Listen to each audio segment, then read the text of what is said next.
অনেক কষ্ট আমরাও সহ্য করছি রে বাপ, বহুত কিছু হজম করছি আমরা পড়ালেখা করতে গিয়ে। ভাতের প্লেটে তরকারির জন্য আল্লাহর কসম চোখের পানি ফেলে ফোঁটা, চোখের পানির ফোঁটাও ভাতের প্লেটে পড়ছে ছাত্র জীবনে, একটু তরকারির লেগে, একটু ভালো তরকারির আশা, মিলে নাই ভালো তরকারি। লজিং থাকতাম ক্লাস 4-এ যে সময় পড়ি, ইয়াজ দাহুমে জীবনের প্রথম মাদ্রাসায় গেছি প্রাইমারি পাস কইরা। আমার ভাই আমারে বাসের সিটে বসায় নাই, আমি এত ছোট ছিলাম যে আমার ভাইয়ের কোলে বসে আমারে দিয়ে আইছে মাদ্রাসা। ওই বছর থেকেই লজিং ছিলাম, তখন বোর্ডিং এর সিস্টেম ছিল না আমাকে ভাই, মাদ্রাসা ব্লগে লজিং থাকতাম, 2 বেলা বাচ্চা পড়াইতাম, এরপরে মাদ্রাসা নিজের পড়াও পড়তাম। বোঝেন নাই চাচা? তো এই জীবন তো এখন আর নাই। 3 বেলা খানা আমরা জীবনে দেখছি আগে, সকালে যে আগে আগে তো খানা দিত 2 বেলা। আমাদের ছাত্র জীবন পুরাটাই একেবারে দাওরায় হাদিস পর্যন্ত আমরা তো বাবা খানা দিছি কি 2 বেলা। আসরের পরে খানা দিত, সকালের ক্লাসের আগে সবকের আগে কি দিত? খানা দিত। এই তো খানা ছিল। আহা খানা! আমরা এখন আর এই সমস্ত এই রসিকতার কত কথা আমরা বলতাম যে বোর্ডিং এর ডাল দিয়ে অজুকরণ জায়েজ, এগুলো কত আমরা করতাম না, এগুলা যে কই এগুলো আছে ভাইয়া এখন আর? এই খানা, ওই কষ্টের খানা তো নাই বাবা। এই তো আমার আমল, তো আমার আগের আমল, আমার বয়স তো কমপক্ষে 200 বছর, ঠিক না? বলো না তাহলে বেলে আমার বয়স কি 200 বছর? তাহলে না বেলে এমন যদি 200 বছর আগের ঘটনা কইতে আসেন, এমন তো না। সর্বোচ্চ আমার বয়স হলো 44 বছর, তাহলে 30 বছর আগের ঘটনা। কারণ প্রথম ছোটবেলার 10 বছর তো গেছে গা প্রাইমারিতেই বাসায়, এরপরের সময়টা বলতেছি, তাহলে 30 বছর আগের ঘটনা। এর মধ্যে কর্মজীবনের 80 লম্বা সময়, তাহলে মাঝখানের এই সময়। এই জন্য আমরা অনুরোধ করি, সবাইকে বললাম, আপনাদেরকে বললাম, আখিরাতকে নিয়ে ভাবেন। তালেব ইলম তোমাদেরকে বলি, একটা ছেলেও এই ইলমের এই রাস্তা, কোরআন সুন্নাত এই রাস্তা, আল্লাহর কাছে প্রতিদিন একবার বলবা, মাওলা এই পথ থেকে আমারে সরায়েন, সরায়। আমার সব সময় মায়া লাগে, আমার জীবনে সবচেয়ে বেশি আফসোস লাগে যে প্রত্যেক বন্ধের পরে মাদ্রাসা যখন খোলে কিছু না কিছু ছাত্র ছুটে যায়, হেতে আর ফুটতো না। কিরে ফুটতো না? অভিভাবক কাঁদে, মা কাঁদে, বাবা কাঁদে, হুজুর হেতে আর ফুটতেন। হেতে এই 3 দিনে 5 দিনে বাড়িতে গিয়ে এমন মোবাইল টিপছে, তার মা তার বাবা এই 2 ডাকাত একটা বার করে নিষেধও করে নাই। মা নামের এক ডাকাত, বাপ নামের ডাকাইতে, এই যে তার হাতে মোবাইলটা দিছে, বড় মোবাইলটা, তার আর কোনো নামাজ নাই, আল্লাহ নাই, খোদা নাই, কিচ্ছু নাই। তো মোবাইল টিপে ভাই দোষ হয় আমরা মাদ্রাসাত কিতা করি? আমরা মাদ্রাসাত চিড়া খাই, আমরা মাদ্রাসাত চিড়া খাই পানি দিয়ে ভিজাইয়া। বুঝুন না কথা? হ্যাঁ হুজুর আপনারা কি পড়ান? বাইতে ইয়ে মোবাইল টিপে, ও মা আলাফে না আলাফ। হ্যাঁ আমনে আব্বা বিড়ি খাইবেন, ঘরে টেলিভিশন চলবো, এবুটি টোটো করে বাজারে ঘুরবো। হ্যাঁ আর হেইতেরে আমরা মানে বাইক থেকে মাদ্রাসার থেকে যখন পাঠাবো, জুনায়েদ বাগদাদি না পাঠাইতাম বলেন। আমি তো অনেক অভিভাবককে বলি, আমার মাদ্রাসায় তো আলহামদুলিল্লাহ 500 ছাত্র, আলহামদুলিল্লাহ 494 জন ছাত্র হিসাব করা। তো এই জন্য বললাম অভিভাবককে, আমি বলি যে বাবা আমি তো অপরিচিত কারো কাছে আমার সন্তানকে পাঠাই নাই, ভিন কোনো মানুষের কাছে পাঠাই নাই। আপনারা যখন আমাদের কাছে দিছিলেন, আমরা তো শিক্ষক, আমরা তো সবার শিক্ষক। আমরা যদি 3 মাস টানা মাদ্রাসায় রাইখা 5 ওয়াক্ত নামাজ পড়াইতে পারি, মেসওয়াক করাইতে পারি, একটা সপ্তাহ তার মা বাবার কাছে দিলাম, কোনো অন্যের কাছে তো দিছি না মিয়া, আপন মা বাবার কাছে দিয়ে আসলাম, পাঠাইলাম। আপনি বুঝি 6টা দিনও তার নামাজ রোজার খেয়াল রাখতে পারতেন না? আপনি কি সিরাটা চাবান হবে, কি ঘাস কাটেন মিয়া? হ্যাঁ সন্তান মানুষ করতে শুধু শিক্ষকের জিম্মাদারি, পিতামাতার কোনো জিম্মাদারি নাই? আল্লাহ আমাদেরকে বুঝ দান করেন। আল্লাহ নবী সাল্লাল্লাহু আলাইহি সাল্লাম বলছে ফাআবাওয়াহু ইউহাব্বিদানিহি আও ইউনাসসিরানিহি আও ইউমাজ্জিসানিহি, পিতা মাতা ইহুদি বানিয়ে ফেলে, খ্রিস্টান বানিয়ে ফেলে, অগ্নি পূজক বানিয়ে ফেলে। ঘরে যে রঙিন টেলিভিশন চলে, এটা কি ওই ফোলাডাইনি কিনে আনছে না বাপে কিনে আনছে? তো তুমি তো তোমার সন্তানকে নাফরমান হওয়ার জন্য নিজ ঘরে ব্যবস্থা করলা। বলেন না কেন? বিড়ি খাইতে খাইতে হ্যাঁ বেটা ভূতেরে কেমন ভালো করে পড়িস, মানুষ হইস, মানুষই তো মানুষ। ছেলেটা যদি জিগা আব্বা আমনের মতো নি, তখন তে যদি আমার মতো বেজাইল্লা ফলায় নয়, তে তুই এটা জিগাইব যে আব্বা আমনের মতনই হইতাম। আমনে যদি কর না না আমার মতো কীর্তি হইবি তুই, তো আমনে যে এটা আমনে হইলেন না, এটা আমার গায়ে গসাইতে আছেন, ঘটনাটা কি? আল্লাহরে মানা, রাসূলকে মানা, আমনের গায়ে সইল না, এটা আমার উপরে দিলেন কেন ছাপায়? এই দিনকে এক হুজুর, এক ছেলে অভিভাবক আমারে বলতেছে, কয় ছেলেরে মাদ্রাসা হিফজখানায় পড়তে দিছে, এখন সে পড়বে না মাদ্রাসা। তো তার বাপ মারে পোলা এখনকার যুগের কেমন চালাক ছেলে, এ বলতেছে তার আব্বা মারে, বুঝছি আমি তোমরা একটা বুদ্ধি বাইর করছো, আমাকে হাফেজ বানাই আমারে দিয়া তোমরা বেহেস্তে যাওয়ার একটা ব্যবস্থা করছো, আমার জানটা শেষ করে। ইমানদারি কথা। আবার আস্তাগফিরুল্লাহ, এরকম কথা আমি আর জীবনে শুনছি না। যে বুঝছেন না, যে আমারে দিয়ে তোমরা বেহেস্তে যাওয়ার একটা বুদ্ধি বের গেছে, তোমরা করবা সংবং, আর আমি জান শেষ করে তোমাদের বেহেস্তের ব্যবস্থা করবো। ঘটনাটা কি? এখনকার বাচ্চাও চালাক। মা বাপকে সচেতন হওয়া উচিত, পিতা মাতাকে দিনদার হওয়া উচিত। অতএব সর্বশেষ কথা হলো, এই আয়াতটা বলতে চাই। এই আয়াত বলার এইটাই উদ্দেশ্য হলো, এখানে আল্লাহ তাআলা 5টা গুণ বলছে, ইলমের 5টা গুণ। যে ব্যক্তি ইলম অর্জন করে কোরআন সুন্নাত, তোমরা তালেব ইলম তোমরাও শোনো বাবা, সূরা জুমার 23 নম্বর পারা 39 নম্বর সূরা, সূরা জুমার, এই সূরার 9 নম্বর আয়াত আমি পড়ছি। এই আয়াতের মধ্যে আছে 5টা গুণ। 1 নম্বর কানিত, যে আল্লাহ তাআলার সকল হুকুমের প্রতি অনুগত, এর অর্থ হলো কানিত, কুনুত।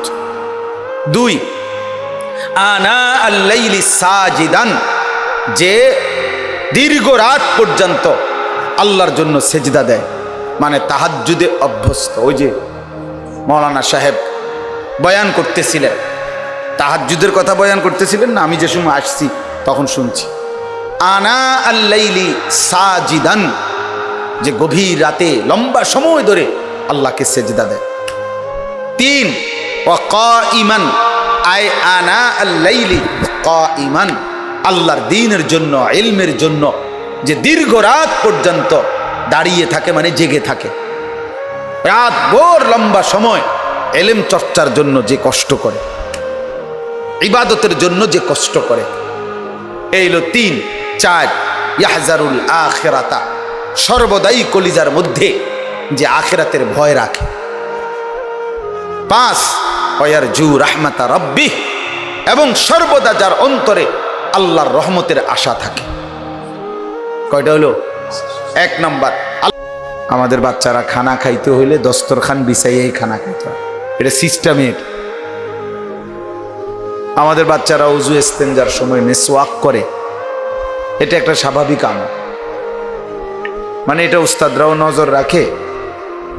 আর অল্প সময়ের মধ্যে বাচ্চাদের অভ্যস্ততাও থাকে। টয়লেট পেপার ব্যবহার করা পেশাব পায়খানার পরে, এটা আলহামদুলিল্লাহ কওমি মাদ্রাসার বলা যায় 100-100ই আমল করে। একান্তই 2-4-5 জন কোনোখানে দুষ্ট গাফেল থাকতেই পারে, বাকি আকসার অধিকাংশরই স্বাভাবিক আমল এটা। বড়কে দেখলে সালাম দেওয়া, মা বাপকে সালাম দেওয়া, 5 ওয়াক্ত নামাজ কওমি মাদ্রাসা এমন একটা জায়গা যেখানে 5 ওয়াক্ত নামাজ ইচ্ছায় হোক অনিচ্ছায় হোক জামাতের সাথে পড়া হয়। অর্থাৎ কোনো বাচ্চা চাইলেও ফাঁকি দিতে পারে না, হে বাকি দিয়ে যাইব কোথায়, কোন রুমে গিয়ে লুকাবে, সব রুমেই তো ছাত্র আছে। ফলে আলহামদুলিল্লাহ শতভাগ ছাত্রই বলা চলে 5 ওয়াক্ত নামাজ জামাতের সাথেই পড়ে। তো এরকম অনেক কিছুই আছে যেটা শরীয়তের মেজাজে সাজানো, দ্বীনি তরিকাতেই সাজানো। ফলে আলহামদুলিল্লাহ আমরা কিছু তাদেরকে আখলাকি কিছু নসিহত করে আলাদা, আবার মনে করেন অর্থাৎ তাদের চরিত্র আখলাক সুন্দর করার প্রতি, আর বিশেষভাবে বাড়ি ঘরে গিয়া ছুটির সময় বাড়িতে গিয়া কি করবে এগুলো আমরা বিশেষভাবে বলি। নয়তো আলহামদুলিল্লাহ আকসার নসিহত কর্মের মাধ্যমে, সিস্টেমের কারণেই যেটা আমরা নসিহত করে করতাম সেটা আমাদের কওমি মাদ্রাসার সিস্টেমটাই এমন যে এটা নসিহতের কাজ করে। এই কারণে আলহামদুলিল্লাহ কওমি মাদ্রাসার এই মোবারক পরিবেশ, বাইরের থেকে বিরোধিতা করা, বদনাম করা এগুলো সহজ, কিন্তু বাস্তবতা হলো কাছে থেকে দেখলে যে কেউই অনুভব করে, এটা বোঝে যে আলহামদুলিল্লাহ কোরআন সুন্নাহর জন্য, ইসলামের খেদমতের জন্য কওমি মাদ্রাসা সারা পৃথিবীতে আল্লাহ পাকের রহমত, আল্লাহ তাআলার রহমত।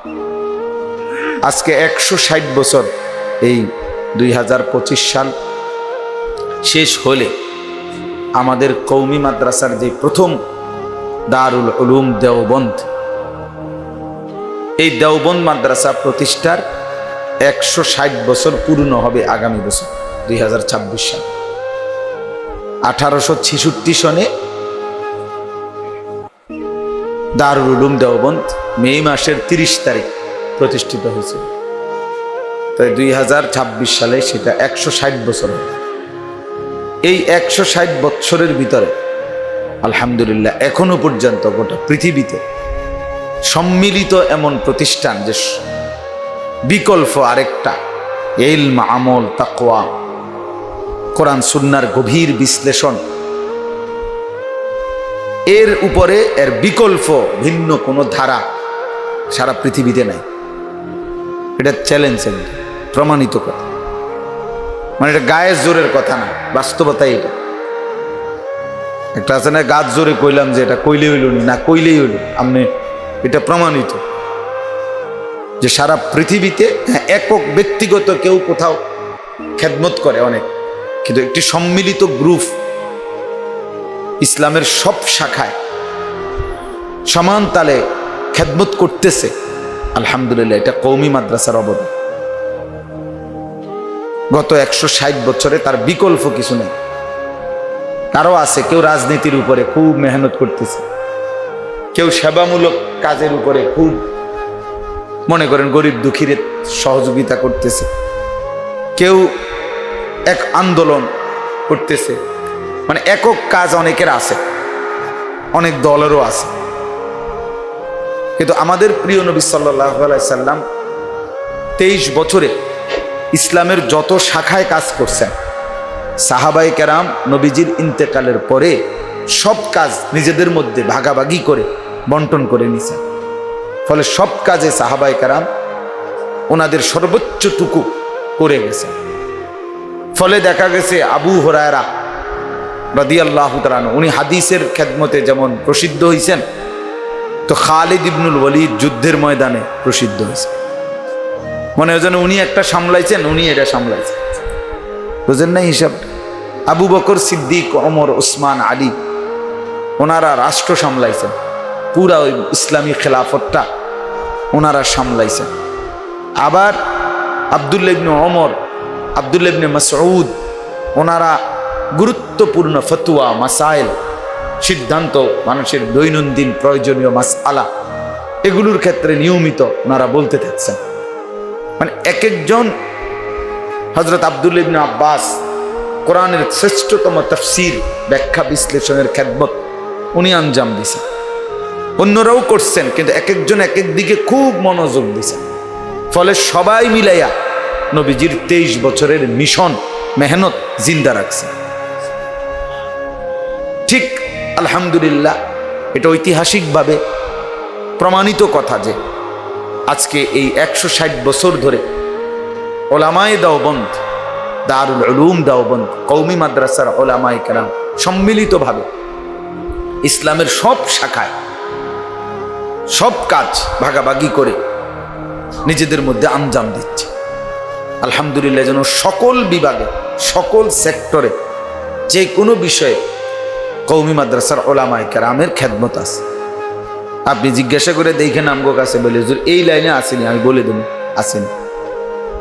একেবারে আফ্রিকা মহাদেশের শেষ প্রান্তে, আফ্রিকার অভাবী মানুষ, দুঃখী মানুষ,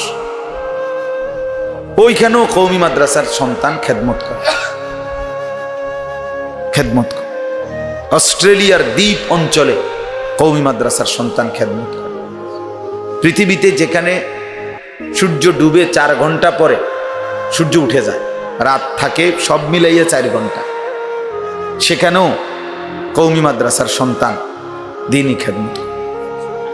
আফ্রিকার গহীন এলাকা, আমার সাথী আছে আফ্রিকায় খেদমত করে, আমরা একসাথে পড়ালেখা করছি।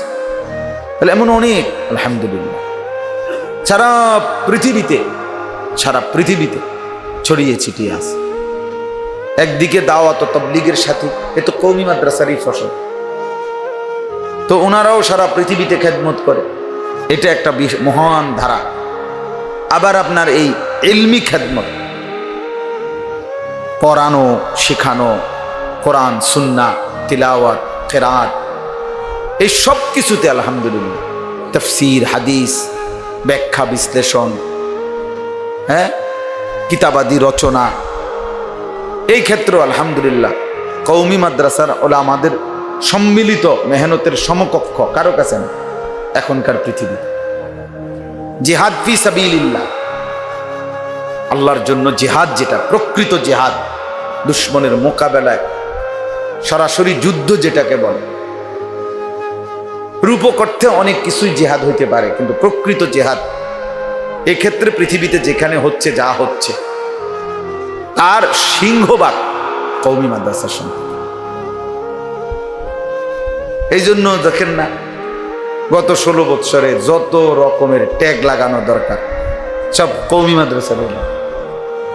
জঙ্গি, উগ্রবাদী, মৌলবাদী, এ যাইরেই কয়, আপনি জিজ্ঞাসা করবেন যে কারে কইতে চাইতেছে, হ্যাঁ বলবো ওই কওমি হুজুরে বলেন, এটি ঝামেলা, জেন দিয়া যাইন সমান করে,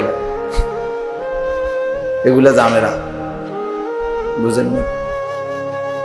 ঝামেলা কেন? এরা জানে এরা অন্যায় সয় না, এরা প্রতিবাদ করে, এরা অন্যায়ের প্রতিবাদ করবেই। আল্লাহ এবং তার রাসূল সাল্লাল্লাহু আলাইহি সাল্লামের বিরোধিতায় যে যা ষড়যন্ত্র করে, মাটির তলেও যদি করে, আলহামদুলিল্লাহ কওমির সন্তানরা সেখান থেকেও সেই খবর বাইর করে নিয়ে আসে। সূক্ষ্ম থেকে সূক্ষ্ম ষড়যন্ত্র বাতিলের ওলামায়ে দেওবন্দের চোখে ধরা পড়ে।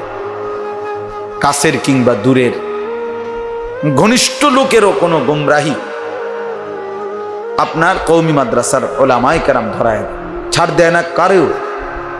অনেক সময় অনেকে মনে করে যে শুধু অমুকের বিরোধিতা করে, অমুক তরিকার বিরোধিতা করে, না মিয়া, বিদআতের বিরোধিতা করে, অমুক তরিকার বিরোধিতা করে, সুন্নাতের জিন্দা করতে চায়। আপন জনের মধ্যেও যদি একই পাঞ্জাবি, একই টুপি পরা, একই রকম পোশাক, এরকম কেউ যদি আল্লাহ এবং তার রাসূলের বিরুদ্ধে কোনো কথা বলে, কওমি মাদ্রাসার ওলামায়ে কেরাম কোনো যুগে তাদেরকেও ছাড় দেয় না। দাওয়াত ও তাবলীগের মধ্যে এটা আমাদের ঘরানার কাজ, কওমি ওলামাদেরই কাজ। এখানেও একজন ব্যক্তি, আমাদেরই পোশাক, আমাদেরই লেবাস, কিন্তু উনি ইসলাম বিরোধী, কোরআন সুন্নাহ বিরোধী অনেকগুলো কথা বলছে। কওমি মাদ্রাসার ওলামায়ে কেরাম, দেওবন্দি ওলামায়ে কেরাম ওনাকেও এক বিন্দু ছাড় দেয় না। বহু ঘটনা ঘটতেছে, হচ্ছে, হবে, কিন্তু বিনিময়ে আল্লাহ রসুলের বিরুদ্ধাচরণ করে, কোরআন সুন্নাহর খেলাফ করে তুমি আমার ঘরের হও, তোমারও ছাড় দেওয়া হবে। এটা কওমি মাদ্রাসার সিদ্ধান্ত। এই জন্য এটা জরুরি বিষয়। আমার এটা বলার উদ্দেশ্য হলো এই, আপনারা যে কয়জন বসছেন আপনাদেরকে এটা বোঝানো।